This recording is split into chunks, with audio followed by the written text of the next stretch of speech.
Welcome to The Explainer. Today, we're diving into a universe where your very identity, your soul, can literally become a weapon, where an entire prison break can be pulled off using lemonade, and where, behind it all, a cosmic hierarchy of angels is secretly running the show. Let's get into it. Okay, so these aren't just some dramatic words. This is a powerful incantation. It's the key that unlocks something called the Seal of Androgen, which is also known as the Seal of Awakening. And the moment it's unlocked, well, that's when the entire perception of reality just completely shatters. You see, activating the seal isn't just some power-up. It's a fundamental change in how you perceive everything. It's like suddenly realizing that the room you've lived in your whole life actually has a million hidden doors, leading to a million other rooms. This seal is the first step into a much, much bigger universe.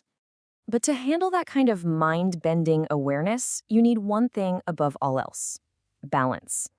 And the transformation itself is actually a lesson. The wielder gets cloaked in water armor and a cape of fire at the same time. Think about it. If you're not perfectly balanced, one is just going to instantly wipe out the other. It's a physical test of your inner stability.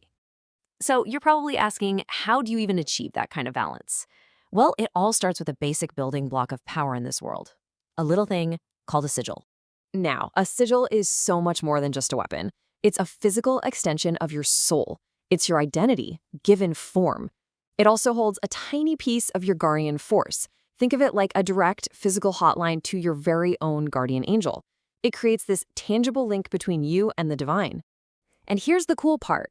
Just like people, sigils grow. They evolve. They start in a dormant, basic form, then awaken into an active elemental state based on you, and finally, they can become a living sigil.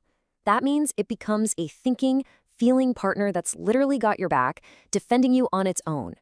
The sigil's growth perfectly mirrors your own journey of self-discovery. This is where it gets really brilliant.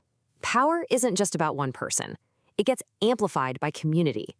So you start with an individual class, one person's power, but then it scales up through family, a tribe, an organization, all the way to a universal class that anyone sharing that same reality can tap into.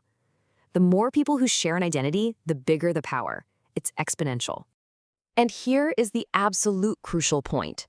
Since a sigil is a reflection of you, its nature is entirely your choice.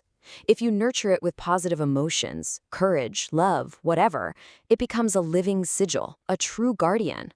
But if you forge it with negativity, hate, fear, rage, it twists into a cursed weapon that can actually harm you. The power itself is neutral. It's your heart that decides what it becomes. All right, so we've got personal power down. Let's zoom out and see how this stuff works on a massive scale.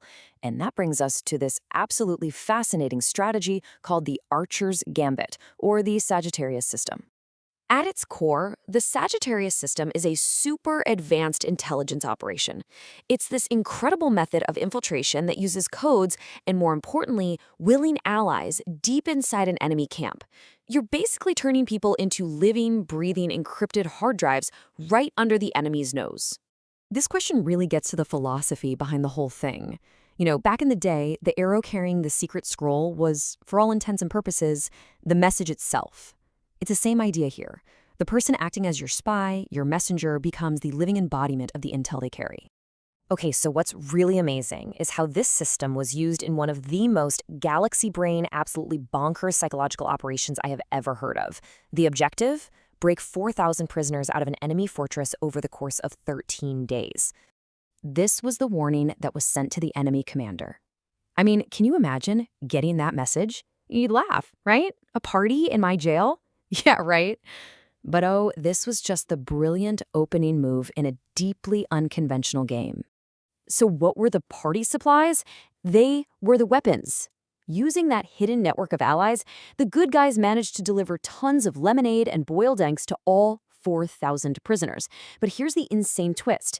Everything was secretly infused with phoenix tears, a substance with some very particular properties. And here is the punchline.